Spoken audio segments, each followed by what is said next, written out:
Subscribe करें और bell दबाएं ताकि कोई खबर रह न जाए।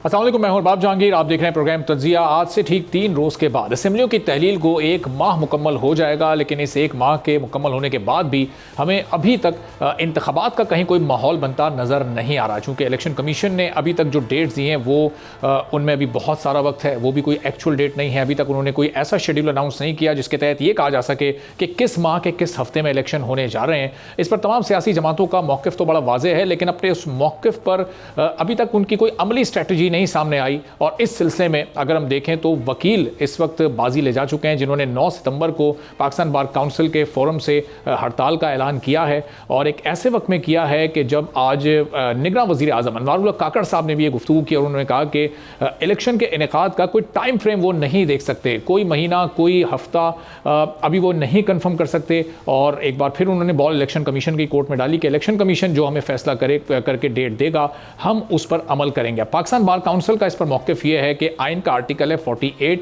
उसके तहत ये इख्तियार है सदर के पास, और पाकिस्तान बार काउंसिल सदर से ये अपील कर रही है कि आप 90 दिन के अंदर इंतखाबात का ऐलान करें, आप तारीख दें। चूँकि पाकिस्तान इस वक्त एक बदतरीन आइनी बहरान का शिकार है और आगे आने वाले मसाइल मज़ीद संजीदा हो सकते हैं। अब निगरां वज़ीर आज़म जब ये गुफ्तगू कर रहे हैं तो वो साथ साथ ये बात भी कर रहे हैं कि आने वाले चंद माह में 50 अरब डॉलर की सरमायाकारी आने वाली है, वो सऊदी अरब से और दीगर जो गल्फ़ कंट्रीज़ हैं वो पाकिस्तान में इस वक्त सरमायाकारी में दिलचस्पी रखते हैं। तो अब सवाल यहाँ पर यह है कि अगर पाकिस्तान में सियासी इस्तेहकाम नहीं होगा तो ये माशी इस्तेहकाम किस तरह से आ सकेगा, और फिर इस सरमायाकारी से पाकिस्तान की मईशत को आने वाले दिनों में कितना फ़ायदा हो सकेगा। मोअज़्ज़ज़ मेहमानों का आपसे तारुफ करवाते हैं, गुफ्तगू का आगाज़ करते हैं। सैर कामरान साहिबा पाकिस्तान पीपल्स पार्टी की सेनेटर है, हमारे साथ मौजूद हैं। राना एहसान अफजल साहब नून लीग के रहनुमा हैं, हमें ज्वाइन कर चुके हैं। राजा खालिद साहब भी हमारे साथ मौजूद होंगे, साबिक डिप्टी अटॉर्नी जनरल हैं। तो सैर कामरान साहिबा, आज प्राइम मिनिस्टर ने भी गुफ्तगू की, वो कह रहे हैं कि इलेक्शन का कोई टाइम फ्रेम मैं नहीं दे सकता। पाकिस्तान बार काउंसिल ने आज एक प्रेस कॉन्फ्रेंस की, वो ये कह रहे हैं कि आइन के तहत 90 दिन में इलेक्शन की डेट देना सदर का इख्तियार है और सदर मुमलिकत अब तारीख दें।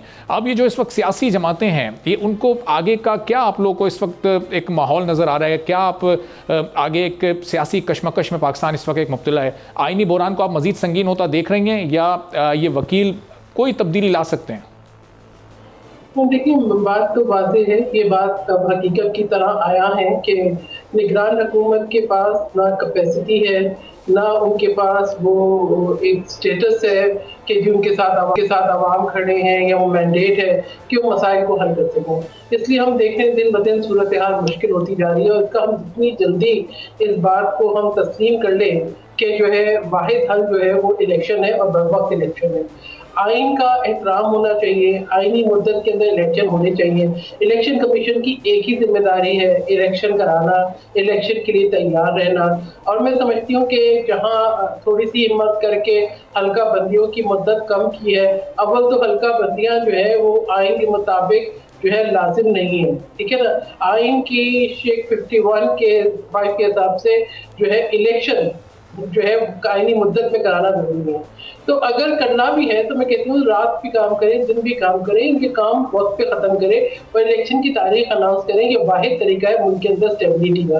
लेकिन मैं आपको एक बात मुख्तसर बताऊंगा, हमारी सियासत का एक अलमिया है। एक अलमिया ये है कि हर शहंशाह जिसको जो है वो जुलाहे मिल जाते हैं जो उसको नजर आने वाला कीमती लिबास पहनाते हैं, और जो बाकी अवाम है उसके अंदर वो जुर्रत नहीं होती कि वो बता सके बादशाह को कि हकीकत क्या है, लिहाजा वो वाह करते हैं। अब उस बच्चे की तलाश है हमें कि जो कि जुर्रत करे और अपनी मासूमियत में बताए कि बादशाह तो बेलिबास है। जिस दिन इस हकीकत का हमें पता लग गया, मामला दुरुस्त हो जाएंगे। तो सैर साहब, निगरां हुकूमत के इख्तियारात में इजाज़त कि वो माशी फैसले आगे ले सकें, अब उन इख्तियारात के बाद क्या वो अपने अंदर इतने कॉन्फिडेंट हो गए कि वो उनमें एक फ़ील आ गई है कि शायद हम मुंतखब हुकूमत वाले इख्तियारात रखते हैं, और आगे ये सरमायाकारी की बात, 50 अरब डॉलर लाने की बात, फिर इससे भी आगे बढ़कर बात हो रही है कि शायद आने वाले चंद सालों में 100 अरब डॉलर आ जाएँ, और फिर जब वो इलेक्शन की डेट से मुतालिक बात करते हैं कि जी कोई टाइम फ्रेम हम नहीं दे सकते, तो फिर उनकी इंटेंशन पर भी बहुत सारे पॉलिटिशियंस और माजी की हुकूमत के लोग ही सवालात उठा रहे हैं। देखिए, मैं जो वो उम्मीद दिला रहे हैं, मैं मायूसी तो नहीं दिलाना चाहती, लेकिन कहती हूँ हकीकत पसंदी को ज़रूर देखें कि आपको $2 बिलियन की इन्वेस्टमेंट जो है कब और किन हालात में मिली थी। यकीनन पाकिस्तान की एक स्ट्रेटेजिक अहमियत है, उसको समझना चाहिए, लेकिन उसके साथ-साथ तमाम हक़ाइक़ को समझना बहुत ज़रूरी है कि इन्वेस्टमेंट आपकी इंटरनल हो या एक्सटर्नल हो, उसके कुछ लवाज़मात होते हैं कि आपकी internal security, stability, political stability, आपके जो है वो सरहदों के हालात, डॉलर के अंदर जो है एक इस्तेकाम आना, यानी वो तमाम चीज़ें देखें। जो भी इन्वेस्टमेंट लेकर आएगा, वो कुछ चीज़ें तो देखेगा ना, पॉलिसी की कंटिन्यूटी देखेगा, हर चीज़। तो मैं समझती हूँ कि हकीकत पसंदी से चीज़ों का जायज़ा लेना बहुत ज़रूरी है। हाँ, मुझे 2 बातें बड़ी अपील की। कल ये जो बिज़नेसमैन की मीटिंग और उसके बाद एक तो कमिटमेंट जो हमें नजर आई आर्मी चीफ की कि उनके अंदर एक जज्बा है चीजों को दुरुस्त करने का।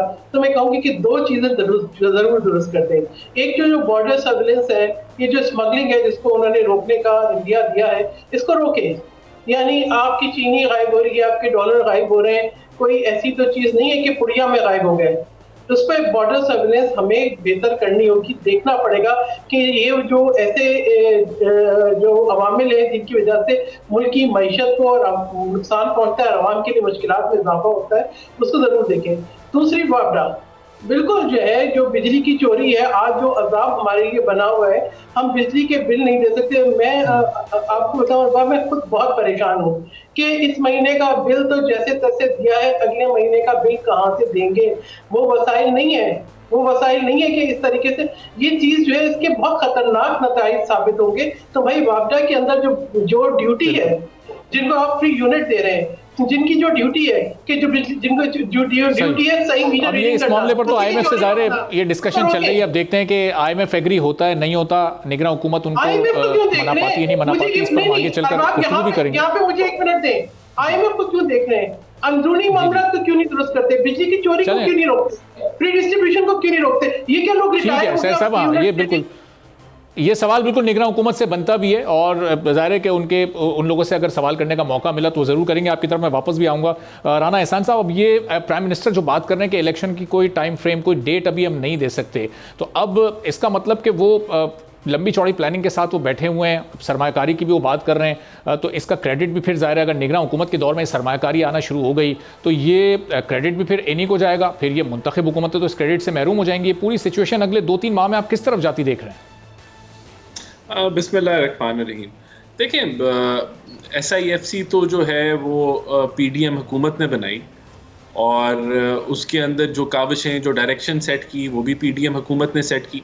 अब अगर उसके ऊपर कोई इन्वेस्टमेंट आ रही है तो डेफिनेटली जिस हुकूमत ने इसको बनाया, इसको चलाया, क्रेडिट उसका ही बनेगा।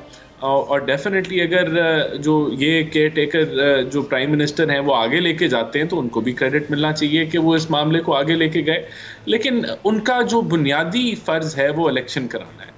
देखिए, मैं समझता हूँ कि अभी इलेक्शन कमीशन को चाहिए है कि एक डेट अनाउंस कर दें इलेक्शन की, ताकि ये जो एक अफरा तफरी का माहौल है, एक अनसर्टनटी है, कन्फ्यूजन है, वो दूर हो जाए।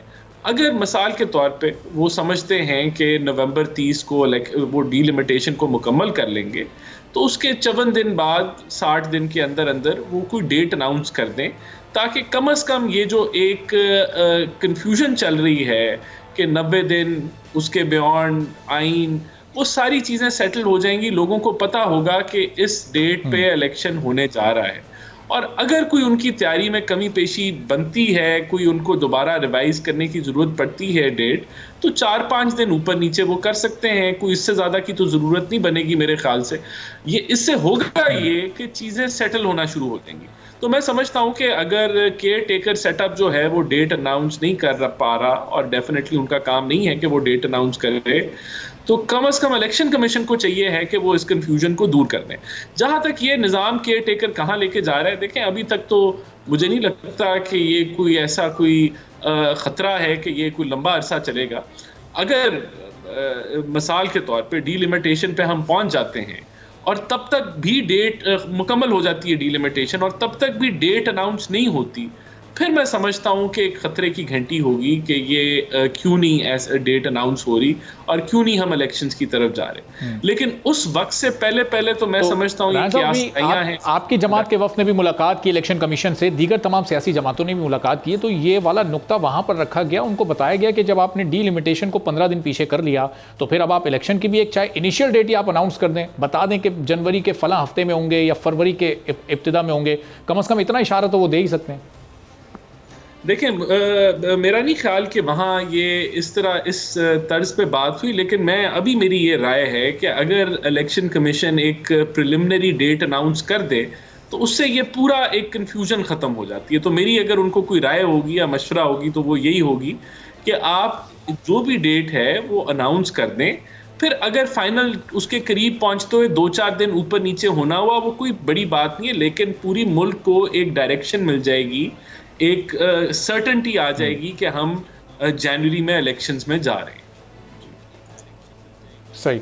तो राजा खालिद साहब, अब ये 9 सितंबर को आप लोग स्ट्राइक करने जा रहे हैं, आप लोगों का मुतालबा ये है कि सदर साहब अपना इख्तियार इस्तेमाल करते हुए इलेक्शन की डेट दें और वो 90 दिन के अंदर अंदर हो आइन में रहते हुए।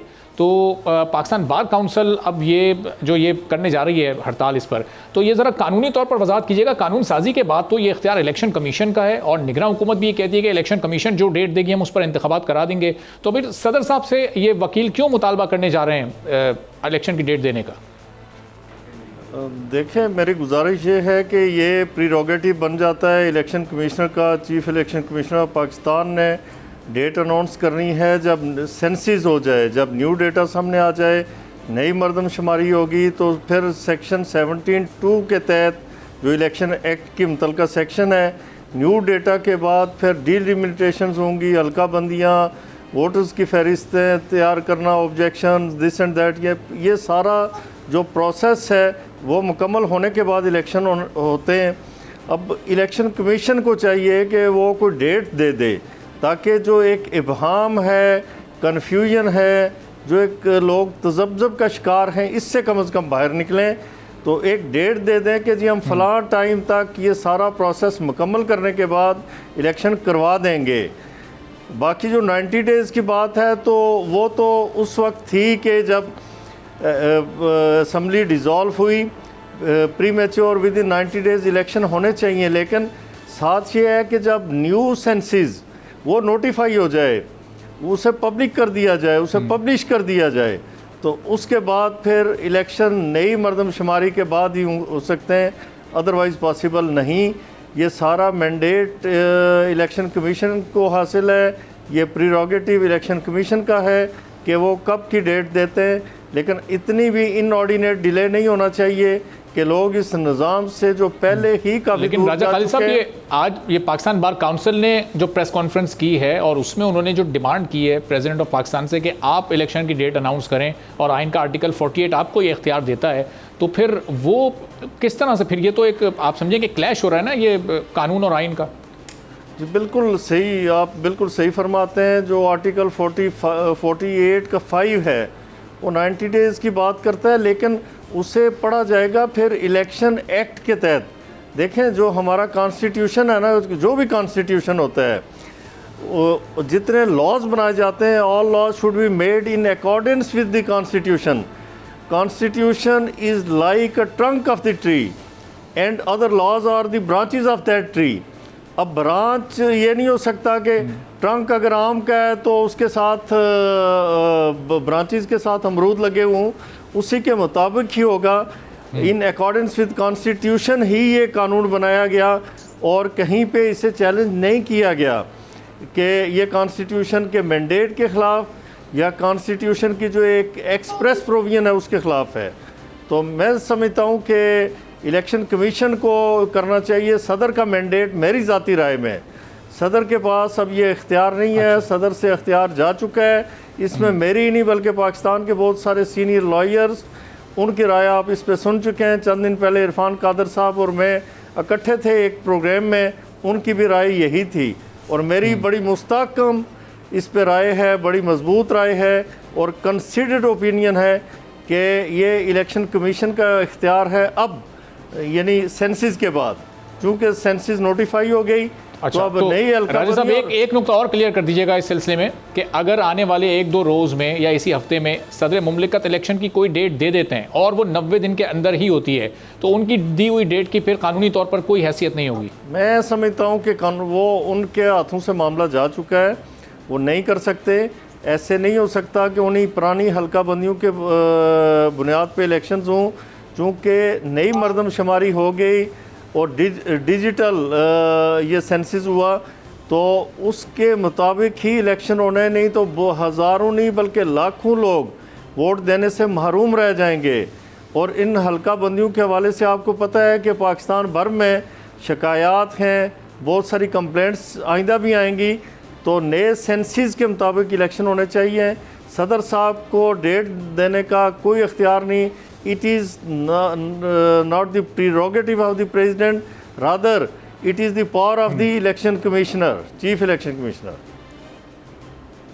ठीक है, तो अब इसका मतलब कि जाहिर है कि अब जो भी करना है, जो तारीख देनी है, वो चीफ इलेक्शन कमिश्नर ने देनी है, इलेक्शन कमीशन ऑफ पाकिस्तान ने देनी है। सैर साहिबा और चीफ इलेक्शन कमिश्नर बिल्कुल ठीक लिखा था, जो लेटर लिखा था एक सदर पाकिस्तान को कि मैं आपसे नहीं मिलना चाहता, चूँकि इसका फ़ायदा नहीं है, आप मुझे अब कंसल्ट नहीं कर सकते, चूँकि आपके डोमेन से निकल के तो ये हमारे डोमेन में बात आ गई।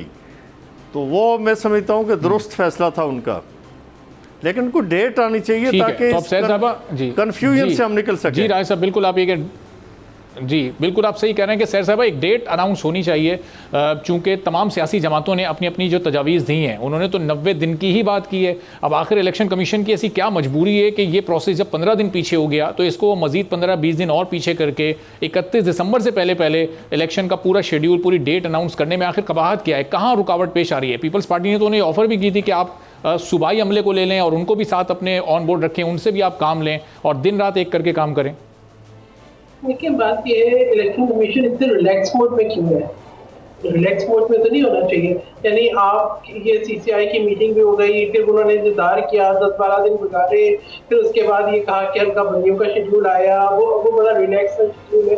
देखिए जब एक जिम्मेदारी है और इलेक्शन कमीशन को भी नजर आ रहा है कि जिम्मेदारी को पूरी करना है और उसके जो एक ताखीर है उसकी हम इम्प्लीकेशंस भी देख रहे हैं, तो मैं समझती हूँ कि इलेक्शन कमीशन को एक अपने काम का तरीकेकार जो है उसको बेहतर करना चाहिए, ज्यादा जो है वो जापेशानी से काम करना चाहिए, ज्यादा अमले को लगाना चाहिए, ड्यूटी आवर्स बढ़ाने चाहिए, इसको बर वक्त मुकम्मल करके वक्त पर इलेक्शन कराएं। देखिए इसमें अभी जैसे कह रहे हैं कि इन्वेस्टमेंट आने वाली है, जरूर आएगी इन्वेस्टमेंट, पाकिस्तान की स्ट्रेटेजिक अहमियत है, लेकिन उस वक्त आएगी ना जब पाकिस्तान के अंदर पॉलिटिकल स्टेबिलिटी होगी, जब पाकिस्तान के अंदर इस्तेकाम होगा, जब दीगर ममालिक देखेंगे कि कंटिन्यूटी ऑफ पॉलिसी मुमकिन है, जब ये इतने इंतशार में आप देखें इस वक्त जो है आपके अवाम सड़कों पे हैं, ठीक है, इस वक्त जो हालात हैं, एक आपकी मिडिल क्लास टोटली कोलैप्स कर गई है, लोग जो है बिलो द पॉवर्टी लाइन जा रहे हैं, लोग परेशान है, हिजानी कैफियत में है, कोई खुदकुशी कर रहा है, कोई रो रहा है, कोई घरों की चीजें बेच रहा है। मतलब आपकी अब मुझे बताए ना मुमकिन कैसे होगा?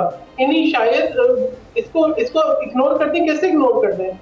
मैं तो आप बताएं कि जिस तरीके से फ्यूल की चार्जेस बढ़ गए, ग्रीन इनिशिएटिव बेहतरीन इनिशिएटिव है, मगर with this flowing cost, with this cost of fertiliser, with this cost of production कैसे होगा मुमकिन? सैर साहब ये जिन मुश्किलात का आप जिक्र कर रही हैं, जाहिर है कि ये इसमें फिर किसी हद तक हम ये भी समझें कि जो पिछली 16 माह की हुकूमत रही है उसका भी कुछ ना कुछ किरदार है। चूंकि अभी आप देखें जो चीनी का हाल हुआ है उस पर एहसन इकबाल साहब का जो बयान कल सामने आया कि उन्होंने कहा कि नवीद कमर साहब ने इजाज़त दी थी। नवीद कमर साहब ये कह रहे हैं कि सबका फैसला था जी और उसमें तो सारी जमातें ऑन बोर्ड थी, तो वो जिम्मेदारी सब पर आनी चाहिए। तो किसी हद तक इसमें फिर PDM का भी किरदार है ये महंगाई के बढ़ने में, एक आम आदमी की मुश्किलात में इजाफे में। देखिए बात ये है कि उन्होंने बता दिया नवीद कमर साहब ने कि ये इनफरादी फैसला नहीं हो सकता। मैं नून लीग को ये मशवरा दूंगी अपनी क़यादत को बुलाएं पाकिस्तान में। तो कल जैसे कि ख्वाजा आसिफ ने भी कहा कि भाई अगर नवाज शरीफ साहब ताक़ीद करना चाहते हैं अपने मुकदमात की वजह से, लेकिन बाकी तो आए, शहबाज शरीफ वापस आए, इसाक डार वापस आए, आके सामना करें। ये बयानियां ये ना बनाएं कि ये पीपल्स पार्टी ने कर दिया, बयानियां ये बनाएं कि ये हुआ क्या है और उसका हल क्या है। देखिए ना बात, ये इसाक डार साहब तो सेनेटर है ना, सेनेट तो चल रहा है, आके अपनी जिम्मेदारी निभाएं, लेकिन फाइनेंस कमेटी में भी होंगे। तो मैं ही समझती हूँ कि उनको आना चाहिए, अपनी जिम्मेदारी निभानी चाहिए। ये कहना कि जी आज ये बयानियां बनाते हैं, देखिए बात ये है कि चीनी जिन्होंने जखीरा की है उनको कैसे रोकें? क्या चीनी पुड़िया में बंद होकर चली गई सरहद के पास? बात है कि इस पे कलेक्टिव जिम्मेदारी को देखें कि किसकी जिम्मेदारी है। ये जो इल्जाम तराशी है ना, ये मामला को हल नहीं करेगी। अब तो मैं कहती हूँ कि हमारी आवाजों को ना सुने, मगर PMLN अपने अंदर से आने वाली आवाजों को जरूर सुने। कल जो ख्वाजा आसिफ ने कहा है उसको सुने, लाजमी सुने कि देखें कि क्या ये हालात जो है वो कैसे बेहतर होंगे। वैसे तो मेरे ख्याल में कि हकीकत पसंदी तो ये है कि आप आएंगे तो मुल्क के अंदर इलेक्शन की तैयारी शुरू होगी, इलेक्शन की तैयारी शुरू होगी तो आपके भी वोटर्स का जो है हौसला बढ़ेगा, आपका भी हौसला बढ़ेगा। फिर आप ये नहीं कहेंगे कि इलेक्शन चलो 5 दिन आगे हो जाए, फिर आप भी कहेंगे नहीं आ रही। और क्या मियां नवाज शरीफ के साथ ही वापस आएंगे? सैर साहब ये ज़रा पॉइंट राना साहब के सामने रखते हैं, चूंकि ब्रेक का भी वक्त हो रहा है, फिर ब्रेक के बाद इस पर डिटेल से डिस्कशन करेंगे। तो राना साहब ये क्या अब मियां नवाज शरीफ के साथ ही इसहाक डार और शहबाज शरीफ साहब वापस आएंगे, या फिर ये अगले चंद दिनों में वापस आएंगे और यहाँ पाकिस्तान में अपनी सियासत को करेंगे? जब हुकूमत ख़त्म हुई और हुकूमत के ख़त्म होने के चंद घंटों बाद ही फिर ये लोग बैरून मुल्क रवाना हो गए। देखिए, शहबाज साहब तो मेरे ख्याल से 10 तारीख से पहले पाकिस्तान वापस आ जाएंगे, और मियाँ साहब की क्या फ़ाइनल डेट है या दार साहब कब आएंगे इसका मेरे पास इंफॉर्मेशन नहीं है। लेकिन शहबाज साहब तो अभी ये चंद दिनों के अंदर वापस आ रहे हैं पाकिस्तान। वो तो सिर्फ कुछ अरसे के लिए जो है वहाँ गए थे। देखें, यहाँ मैं एक और चीज़ क्लैरिफाई कर दूँ, मैं ECC की मीटिंग्स में मौजूद था और एहसन इकबाल साहब ने जो बात की है वो ये नहीं की कि ये उनकी ज़िम्मेदारी थी। उन्होंने ये कहा कि उनकी मिनिस्ट्री ने एक्सपोर्ट की इजाज़त दी तो वो बेहतर बता सकते हैं कि कितनी शुगर मौजूद थी और किस बेसिस पे इजाज़त दी गई। इसमें कोई शक नहीं है कि कलेक्टिव फैसला होता है, ECC भी कलेक्टिव फैसला होता है और काबीना का भी कलेक्टिव फैसला होता है। लेकिन एहसन इकबाल ने कोई इल्ज़ाम नहीं उन पे लगाया था। दूसरा, उन मीटिंग्स में हमें ये अगर मिनट्स भी निकाल लिए जाएं तो चीनी जो थी वो वाफिर मिकदार में थी, और जब हम छोड़ के भी गए तो चीनी जो थी वो 2.3 मिलियन टन की है मौजूद थी, जो कि 5 लाख टन आपकी माहाना कंजम्पशन होती है। अच्छा चलें राना साहब, ये जो डिटेल्स आप ये जरा एक छोटे से ब्रेक के बाद यहीं से आप गुफ्तगू का आगाज़ कीजिएगा। ब्रेक लेते हैं, वापस आते हैं, राना साहब से गुफ्तगू का आगाज़ करें।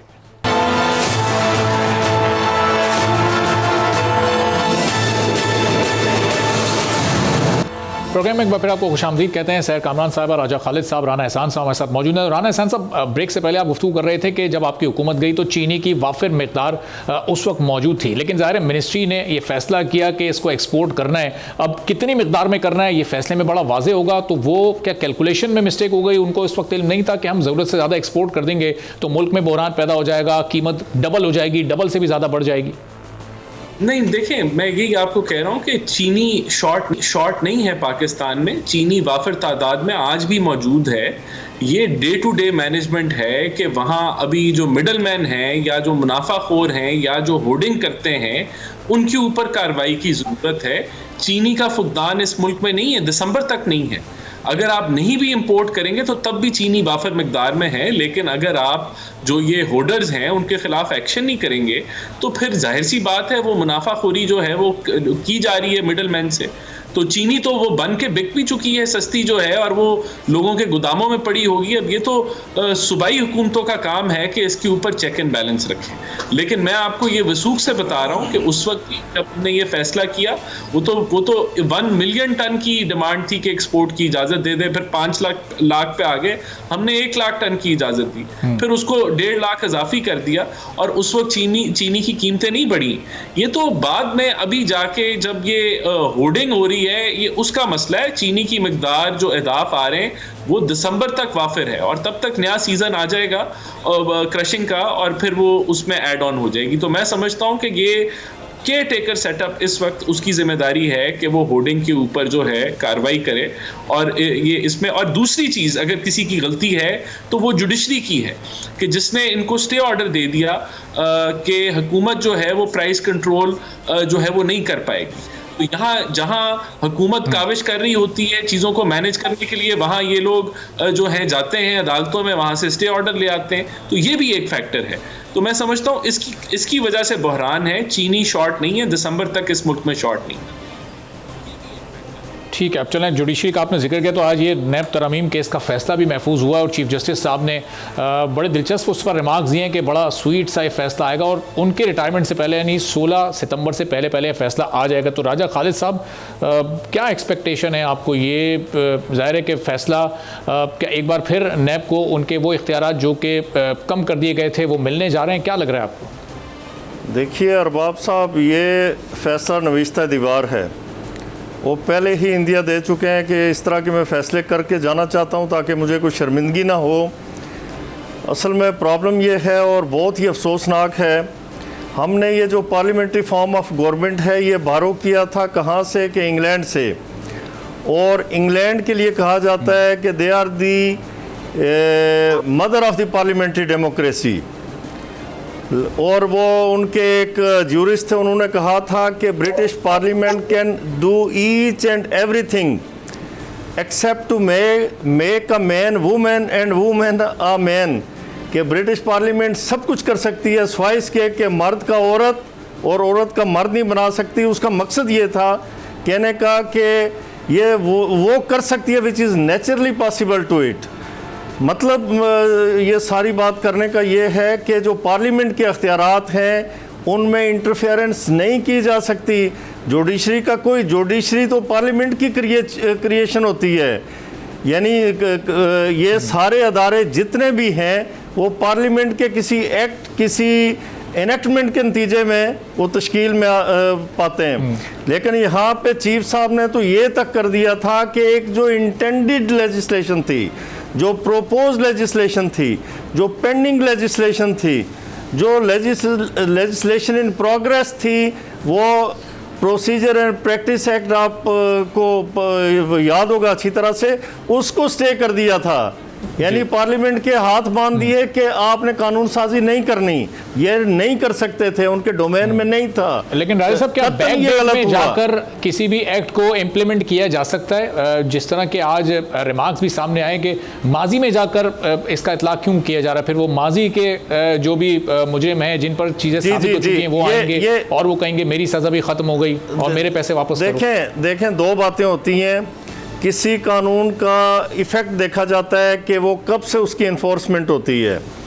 अगर किसी कानून में, किसी एनेक्टमेंट में या किसी एक्ट में ये नहीं लिखा हुआ कि इसका रिट्रोस्पेक्टिव इफ़ेक्ट होगा, यानी ये मौसर बा माजी भी होगा, तो वो मौसर बा माजी नहीं होता, ये एक्सप्रेसली लिखना होता है, बिल्कुल वाज़े तौर पे लिखना होता है, उसके एक्ट का ये हिस्सा होता है। अदरवाइज़ वो उसका प्रोस्पेक्टिव इफ़ेक्ट होता है, मुस्तकबिल के लिए होता है, वो माजी के साथ उसका ताल्लुक़ नहीं होता।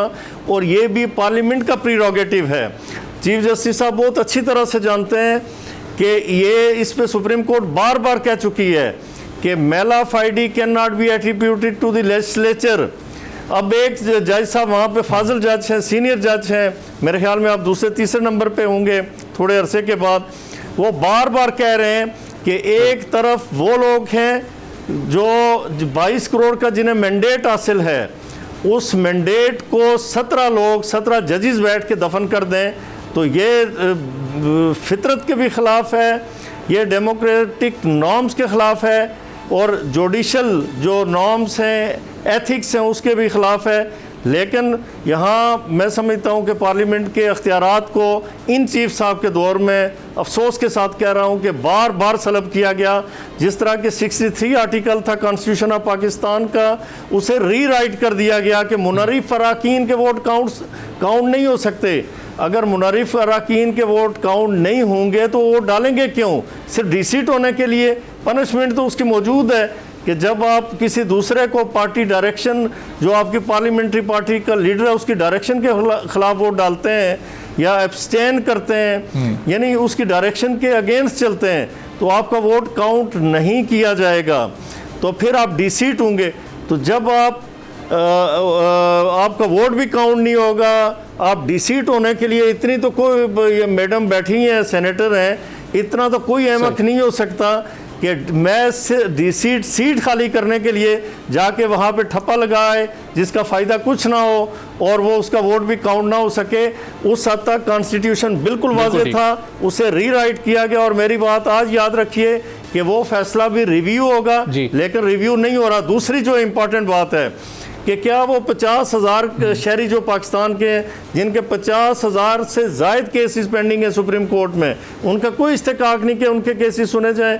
जनरल मुशर्रफ के ख़िलाफ़ एक पिटीशन आई थी 2007 में कि जी इनका एग्ज़िट कंट्रोल लिस्ट में नाम डाला जाए।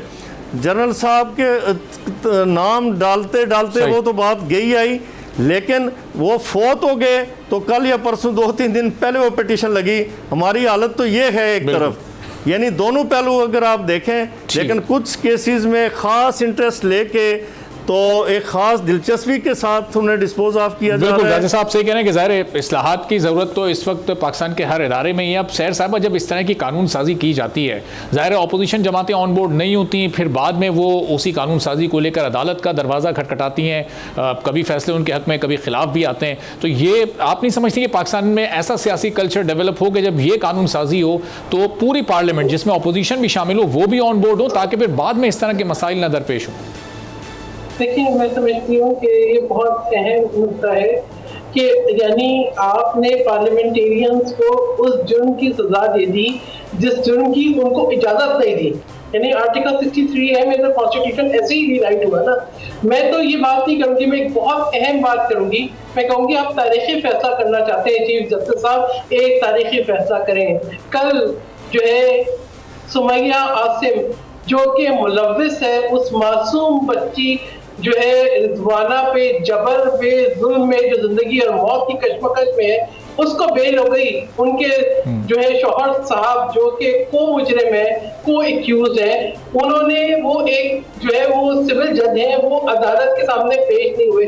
अगर ये इंसाफ का निजाम है, अगर वो बच्ची फातिमा जो है उसका मुजरिम पकड़ा जाता है और उसको सहूलतें दी जाती हैं, अगर ये निजाम है तो फिर मैं कहूंगी कि फिर आप बताएं कि पाकिस्तानी शहरी कहाँ जाए। आप नुस्खा टावर तो गिरा देते हैं, आप बनी गाला के जो है वो महल को आप जो है वो कह देते हैं कि जी उसको उसका स्टेटस सही है, उसको आप रेगुलराइज कर देते हैं। देखिए, मैं बताऊं कि क्या मुझे जो है वो एतमाद है इस अदालती निजाम पे।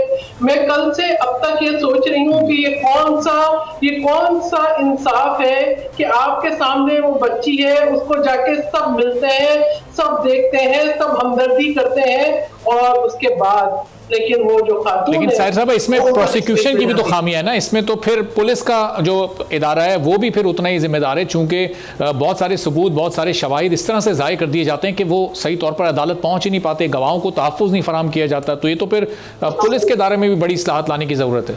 देखिए, बात ये अदालत बुलाती है, सेशन जज साहब पेश नहीं होते। मुझे ये बताएं कि कानून का ये मजाक नहीं है, ये कानून का मजाक नहीं है। तो ये बात ये है कि ये दुरुस्तगी कोई तारीखी फैसला करना है ना तो यहाँ करें।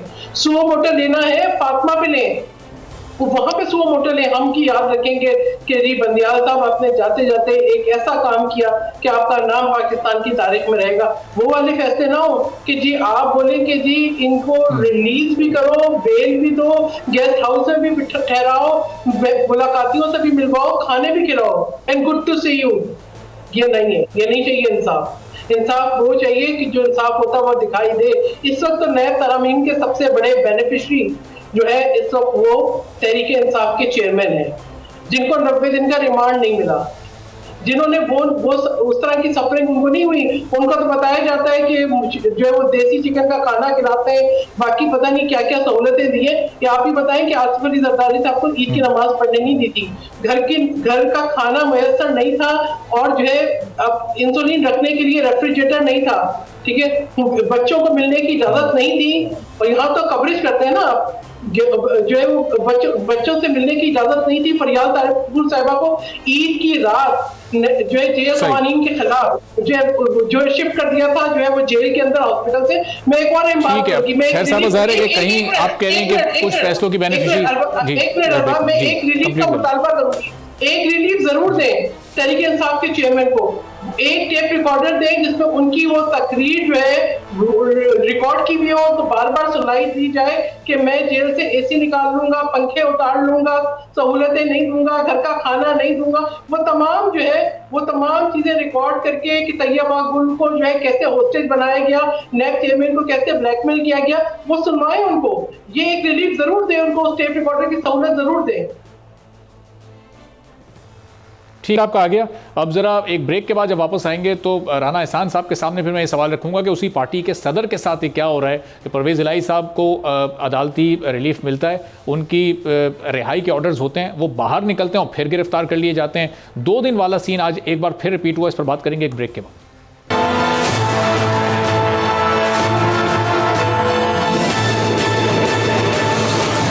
प्रोग्राम में एक बार फिर खुशामदीद आपको कहेंगे। और राना एहसान साहब, वक्त ज़ाय किए बगैर मैं सवाल आपके सामने रखता हूँ सीधा कि परवेज़ इलाही साहब के साथ जो दो रोज़ पहले हुआ था, आज भी कमोबेश वही सूरत हाल बनी। अदालती अहकामात होते हैं कि आप इनको गिरफ्तार नहीं करेंगे, इनको आप जाने दें, रास्ते से उनको गिरफ्तार किया जाता है। आज भी वो पुलिस लाइन से बाहर निकले, एक बार फिर उन्हें दूसरे थाने की पुलिस उठाकर ले गई। भी 5.5 महीने पुराना केस था जुडिशल कॉम्प्लेक्स पर हमले का, वहाँ हंगामा आराई का, उसमें 5.5 महीने में पुलिस को नई टाइम मिला इनको गिरफ्तार करने का। आज वो इंतजार कर रहे थे कि इस्लामाबाद की पुलिस लाइन से बाहर आएंगे और हम इनको पकड़ लेंगे।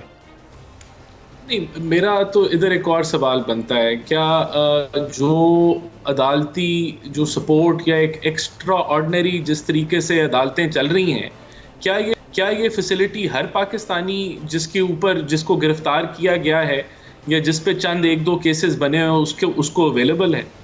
और अगर हर पाकिस्तानी शहरी को ये फैसिलिटी जो जुडिशरी की जो मावनत है वो अगर अवेलेबल नहीं है, तो फिर मुझे नहीं समझ आती कि परवेज़ इलाही के लिए सारे इतने मेहरबान क्यों हुए हैं। और क्या यही मेहरबानी, मुझे तो नहीं याद 2018 में या उसके बाद जो 2018 से लेके 2022 तक का जो टाइम पीरियड था, किसी भी ऑपोजिशन के मेंबर को ये फैसिलिटी अवेलेबल थी जुडिशरी की तरफ से? क्या आपको जो है आगे आने वाले पर्चों के ऊपर भी जो है वो बेल मिल जाए, आपको कहा जाए कि इनको घर तक छोड़ के आएँ, अब इनको कोई हाथ नहीं लगाएगा? तो अगर ये फैसिलिटी सबको अवेलेबल नहीं है, किसी भी पाकिस्तानी शहरी को ये जो इन अदालती मामलात से गुजर रहा है या गिरफ्तारी का शिकार है उसको अवेलेबल नहीं है, तो मेरा सवाल है कि ये परवेज़ इलाही को क्यों अवेलेबल है? और ये क्या वजह है कि तो परवेज़ इलाही तगड़े वकीलों का कमाल हो? नहीं, मुझे तो तगड़े वकीलों का कमाल से ज़्यादा तो मुझे जो है वो कमाल जो है वो जो जुडिशरी है उसका कमाल लग रहा है मुझे। तो ये मेरा सवाल तो यहाँ ये बनता है कि ये क्यों एक लाजिम हुआ है कि उनको जेल से बाहर निकालना है? मेहनत ही इस काम पे हो रही है, मुझे तो ऐसा लग रहा है। सही। तो राजा खालिद साहब, एक तो ये नुक्ता जो राना एहसान साहब का है कि परवेज़ इलाही साहब को ये फैसिलिटी क्यों हासिल, और फिर दूसरी तरफ जो पुलिस का कंडक्ट है कि अदालती अहकामात हैं लेकिन वो उनको खातिर में नहीं ला रहे और उनकी खिलाफ वर्जी करते हुए वो ऐसे शख्स को गिरफ्तार कर रहे हैं जो अदालत ने ऑर्डर किया हुआ है कि इसको आप गिरफ्तार नहीं कर सकते। ज़रा दोनों पर आप रोशनी डालिए। और बाब साहब, उससे पहले एक बात मैं क्लियर कर लूँ। वो मैडम ने बात की थी कि शहबाज शरीफ साहब भी बाहर हैं, इसहाक डार साहब भी बाहर हैं और छोड़ के चले गए। वो मेरे ज़ाती नॉलेज में है कि इसहाक डार साहब इज़ इन पाकिस्तान, वो काम कर रहे हैं, पाकिस्तान में हैं और कुछ दिनों से वो हैं पाकिस्तान में। आना जाना लगा रहता है, सारे सियासतदान जाते हैं, ज़ाहिर बिलावल साहब भी जाते हैं, सारी पार्टीज़ के लोग जाते हैं। हक है सबका ये फ्रीली मूव करना। तो डार साहब इज़ इन पाकिस्तान, ये थोड़ा सा मैं करेक्शन कर दूँ।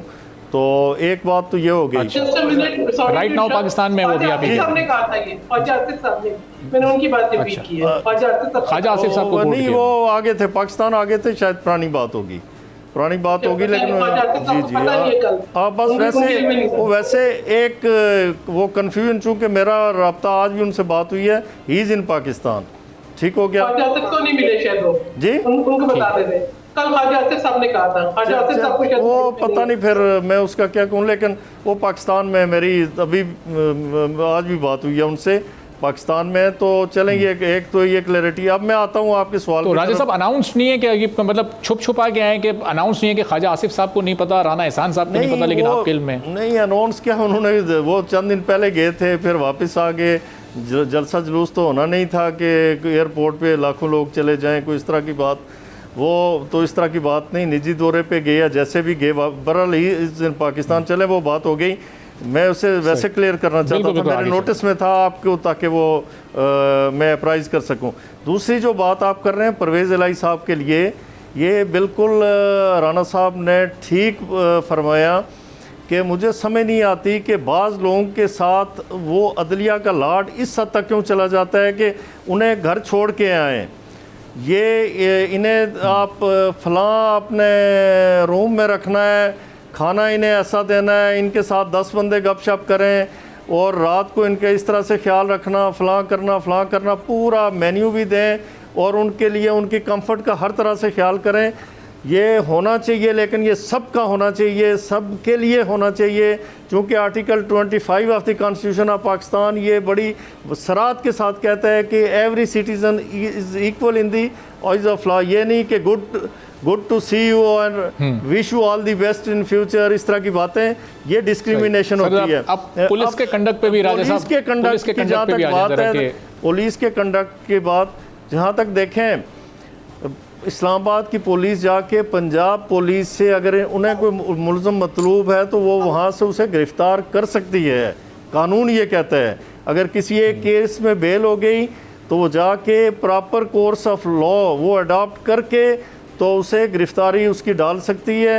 अब कोर्ट में अगर उसका जो अरेस्ट है वो गैर कानूनी हुआ है तो फिर ये कोर्ट का काम है, कोर्ट देखती है, हाई कोर्ट मौजूद है। कॉन्स्टिट्यूशनल पिटीशन में पुलिस के कंडक्ट को वो इम्पीच कर सकती है और उसे देखा जा सकता है, उनकी सर्जनिश हो सकती है या उनके खिलाफ कार्रवाई हाई कोर्ट के ऑर्डर्स हों कि इनको अब गिरफ्तार नहीं किया जाना, कोई गिरफ्तार ना करे, किसी भी केस में इनको घर तक पहुंचाया जाए, उसके बावजूद भी इस्लामाबाद पुलिस आके पंजाब में गिरफ्तारी कर सकती है। ये कह रहे हैं। एक बात यह है कि किसी भी केस में गिरफ्तार ना करना ये नहीं हो सकता, ये बिल्कुल गैर कानूनी ऑर्डर होता है। इस तरह का एक केस है, सपोज मेरे खिलाफ अगर कोई केस है तो उससे अगर मैं निकलता हूँ, बेल ऑर्डर में वाज़े तौर पे लिखा होता है कि he is released on bail if he is not required in any other case. अगर किसी और केस में मतलूब नहीं तो फिर इसे रिहा किया जाता है। किसी और केस में मतलूब है तो थाने वाले वो बाजू का जेल वाले कह देते हैं जी कि फ़लाँ केस में भी आपकी गिरफ़्तारी डली हुई है, लिहाजा आपको हम रहा नहीं करते। अगर वो रहा करते हैं, गिरफ़्तारी नहीं डली हुई, तो दूसरी पुलिस दूसरे थाने की, दूसरे एरिए की वो उसे गिरफ़्तार कर सकती है। लेकिन उसके लिए पुलिस रूल्स में भी वाज़ेह तरीक़ेकार लिखा हुआ है। हमारा जो क्रिमिनल लॉ है वो उसे बताता है कि आपने फिर वो गिरफ़्तारी कैसे डालनी है अगर वो रिक्वायर्ड है किसी दीगर केस में। ठीक है, तो सैर साहब अब ये 5-5, 6-6 माह पुराने केसेस और फिर गिरफ्तारी का तरीक़ाकार भी ऐसा, तो ये एक आप कहीं वो तासुर नहीं जन्म लेता कि किसी को सियासी इंतकाम का निशाना बनाया जा रहा है, ये एक ही मखसूस जमात के चंद रहनुमाओं के खिलाफ ये कार्रवाइयाँ हो रही हैं? देखिए, मैं तो समझती हूँ इंसाफ सबके लिए हिस्सा होना चाहिए और पता चलना चाहिए कि कानून जो है वो अपना रास्ता अपना रहा है और इंसाफ होता हुआ नजर आ रहा है। हमारे यहाँ ये जो एक मैंने आपको कहा ना कि एक बुनियादी जो एक इशू है सबसे बड़ा वो ये है कि अदल का, इंसाफ का निज़ाम इंतहाई फरसूदा, इंतहाई खस्ता है। मैं तो कानूनदान नहीं हूँ, मगर ये जो छोटी छोटी नाइंसाफियाँ होती हैं उनको देखती हूँ और ये देखती हूँ कि लोग जो है वो इंसाफ के मुंतज़िर हैं। मैं तो अभी भी इसी बात पे कंक्लूड करना चाहूँगी अरबाब कि वो जो फातिमा है उस केस में जाते जाते एक दफ़ा तो जो है वो चीफ जस्टिस बंदियाल साहब एक सुओ मोटो ले लें ताकि पाकिस्तान के अवाम को कहीं ये एतमाद हो कि कोई किसी मासूम के लिए भी ये बड़ी बड़ी अदालतें खड़ी हो सकती हैं। ये तमाम फैसिलिटीज जो लेते हैं, बिजली का इतना बहरान है जो आला ओहदों पे फायद है, वो न सिर्फ दौरान मुलाजमत फ्री यूनिट्स अवेल करते हैं, रिटायरमेंट के बाद भी लेते हैं। कुछ तो अच्छी रिवायात डालें रिटायरमेंट के बाद, हो सकता है कि चलें यूनिट्स ना अवेल करें, क्योंकि ये मामला पहले से अदालत में है, ये मामला ऑलरेडी अदालत में है, तो चलें अब 10 दिन में अगर ये ना लें तो हो सकता है आने वाले जस्टिस काजी फाइज साहब शायद इस बारे में कोई सोमोटो ले लें। बहुत बहुत शुक्रिया सैर कामरान साहब, पाकिस्तान पीपल्स पार्टी से हमारे साथ मौजूद थी, राना एहसान अफजल साहब नून लीग से हमारे साथ मौजूद थे, राजा खालिद साहब साबिक अटॉर्नी जनरल हैं। आप तमाम मेहमानों के वक्त का बहुत शुक्रिया। और ज़ाहिर आप सबके साथ एक जैसा होना चाहिए और जितने भी कानून नाफिज करने वाले इदारे हैं उन्हें भी इंसाफ पर सबके लिए एक जैसे इंसाफ की फराहमी को मुमकिन बनाना चाहिए और अदालती अहकामात की धज्जियाँ नहीं उड़ानी चाहिए। आज के प्रोग्राम से इजाज़त दीजिए, अल्लाह हाफ़िज़।